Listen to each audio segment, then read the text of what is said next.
This video will be a tour of my 2 sketchbooks from this year.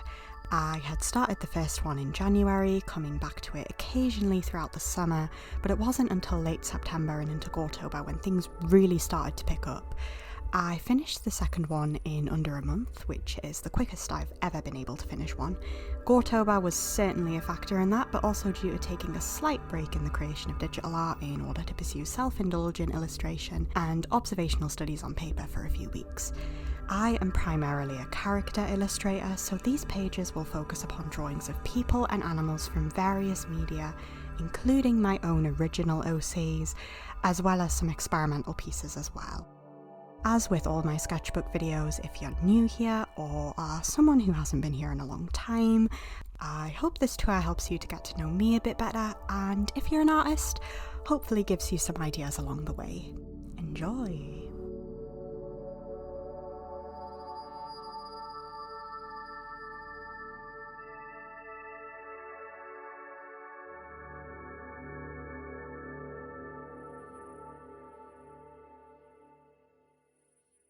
Both sketchbooks are evidently decorated with various stickers from Etsy, most notably Lana Del Rey. You know how much I love her.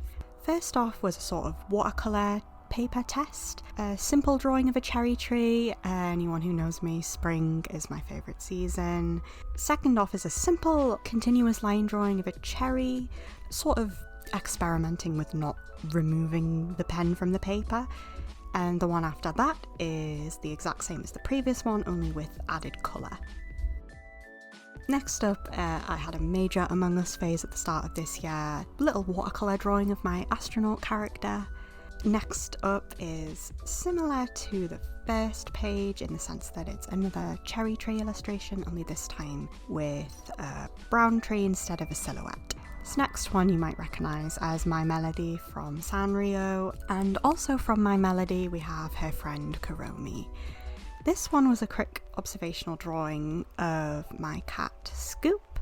These ones were just quick sketches whilst I was checking through the prologue for TPC. This is my character Bellatrix from the prologue. On the topic of TPC, here is Jen in a sort of future design of hers when she essentially becomes an angel of purgatory.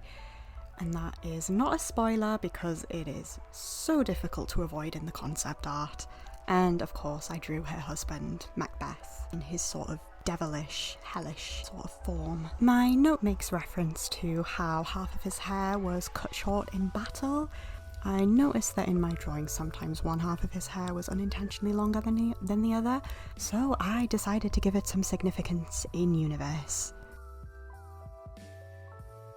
Next up, returning to the simple pencil sketches, we have my original character, Princess Lola, and similarly we have her best friend, Princess Naya. This one might be familiar as it is what I used as a basis for the cover art for my West Coast cover. And if the dress looks familiar, it is an art challenge I saw on TikTok where you essentially just draw your character in the dress. I used nail polish for the gold bits, just to add a little bit of sparkle. And stashed away in there we have a first draft sketch for the Candy Necklaces cover art, a Lana Del Rey song cover I did with my friend Triple Hate a couple months ago. And by the looks of the texture of the paper, it was drawn on receipt paper, most likely when I was bored behind the till at the charity shop that I volunteer at. The machine gets a red light when it runs out of paper, so that's where the red lines have come from. This is a drawing of a character called Cherry, which is most likely actually pronounced Sherry or Sherry because it's French, but all the American characters pronounce her name like Cherry. I'm just going to refer to her as Cherry. She is a character from a new show called Wildmanes. I love it actually. And here's another Wildmanes character. Her name is Perla. She is my all-time favourite. This one's a simple meet the artist I did.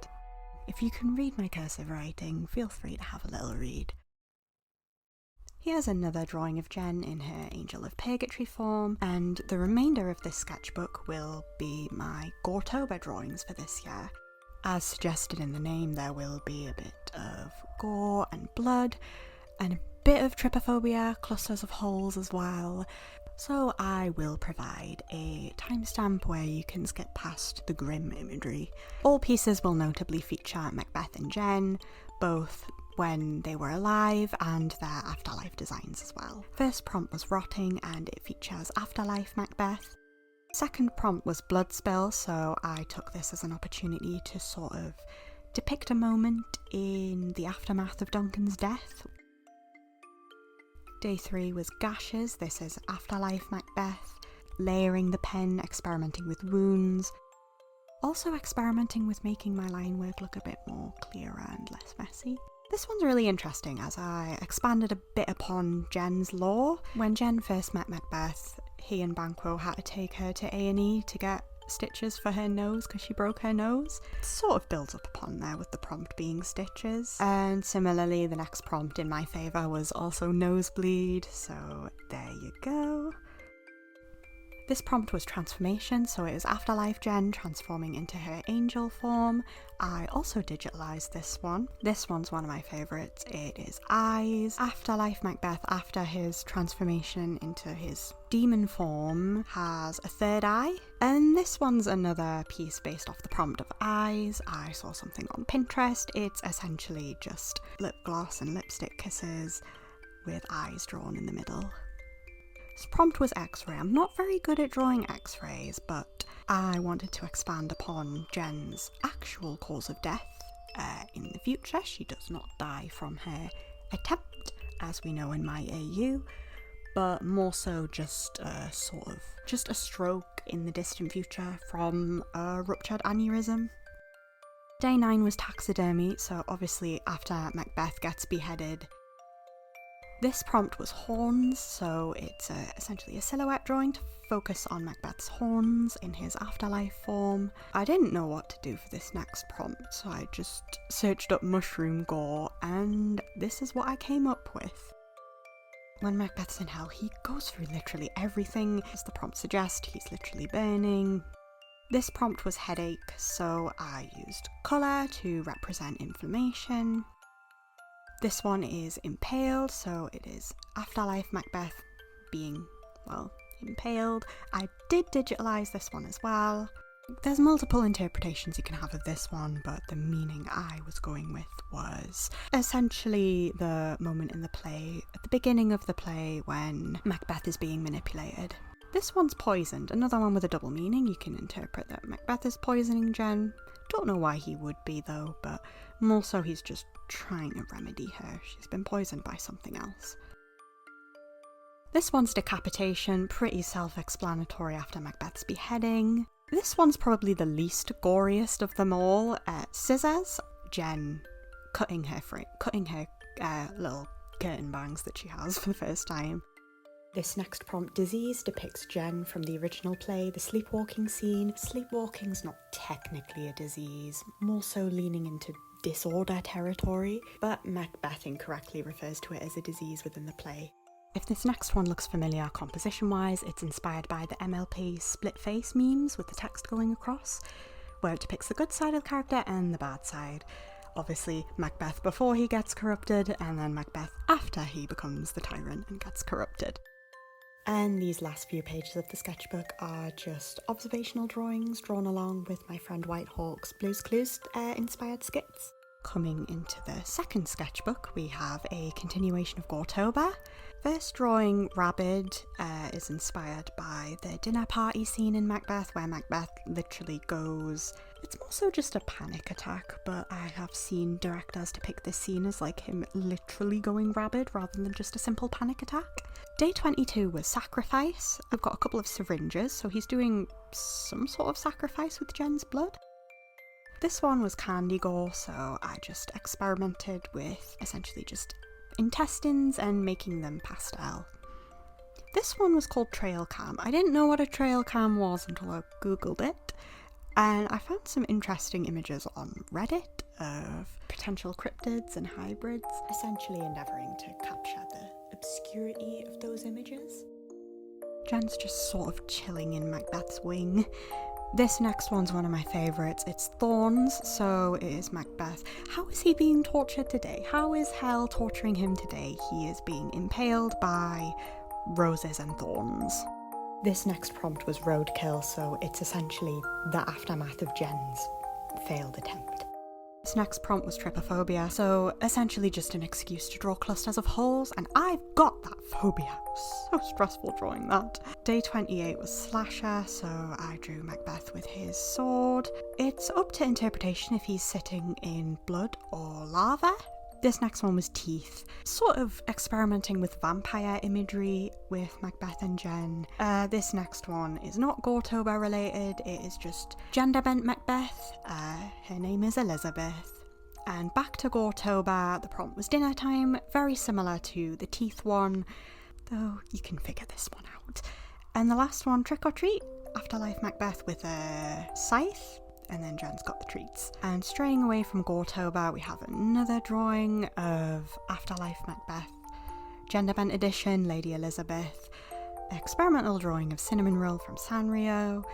This one was another trial for day 31 of Goretober Trick or Treat. Not really gore related, it's just my persona Marianne dressed as Lana Del Rey, particularly her outfit from the Paradise EP cover. This next one is Dr. Pepper King's character is Mr. Menosi, called Mr. Virile, and this is a sort of my interpretation of a human version of him. This is another one of Dr. Pepper King's Mr. Menosi's, my interpretation of Miss Epicene as a human. This is a drawing of Lana Del Rey's 2024 Met Gala outfit. And here's another drawing of Queen Lana. This is her outfit on the Lust for Life cover art. Here is a concept art of a redeemed Macbeth in the afterlife. I gave him blonde hair as well. I imagine he was born with blonde hair, but it sort of darkened over time. Historically, the real King Macbeth in history was described with blonde hair, but my Macbeth design already had brown hair by the time I learnt that. So just a means of sticking to the scriptures. And I made his hair curlier, just for fun. This was a piece I did for Bonfire Night this year. It is Jen with some fireworks and a sparkler. I know the play is technically set in the Middle Ages, but it was written in the year of the Gunpowder Plot. Similarly, here is a piece for Remembrance Day this year. It is Macbeth and Banquo sort of soldier themed art. This is a drawing of Jen and Vina, who is my design for Banquo's wife. They are dressed as The Weeknd and Lana Del Rey.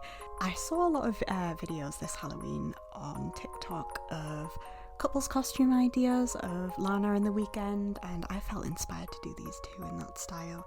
And for actual Halloween this year, Jen was dressed as Amy Winehouse. Originally she was going to be Lana as well, but she messed up on her eyeliner and accidentally turned into Amy Winehouse. Macbeth is dressed up as Hosier. No reason why, just because he already sort of resembles Hosier, just with lighter hair. And he has his black coffee as well. He has Banquo and Vina dressed as Jasmine and Aladdin, obviously inspired by the new Descendants movie, but also because it's just a basic couple's costume. Coming into mid-November, we have a piece for Children in Need. It is my original character Magenta, and because I was experimenting on drawing in a more youthful appearing art style, I felt inspired to draw Magenta developing upon her character, past, present and future. Here is a 10-year-old Magenta who everyone is familiar with, and here is some concepts exploring her in the future and eventually into adulthood as well. Here's a quick little pencil sketch of my cat Scoop again. She is always my muse whenever I need inspiration or overcoming art block. Here is a little experimental sketch of Hosier. This is sort of referenced from his YouTube profile pic. And here's another drawing of Hosier, sort of matches the little Lana drawing I did earlier. As previously mentioned, Lana Del Rey is my favourite singer, but Hosier is my comfort singer. Speaking of Lana, here is another drawing of her, this time featuring her in The Weeknd. A very, very quick drawing of them. Coming into the last few pages, I have done some drawings of my OCs. First off, we have Centurion, and also my OC Fleur with Figaro, and here's actual Figaro as well. I've never been 100% sure of what animal Figaro actually is, but upon recent discovery, I think he might be a Hyrax. And another OC drawing, my character Crimson, and of course her cousin Aaron, also my girl Seren. This last page was more so for testing pens to make sure they worked, or testing nail polish.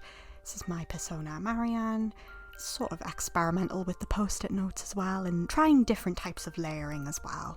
Lots of heart imagery. I have always been a heart girly.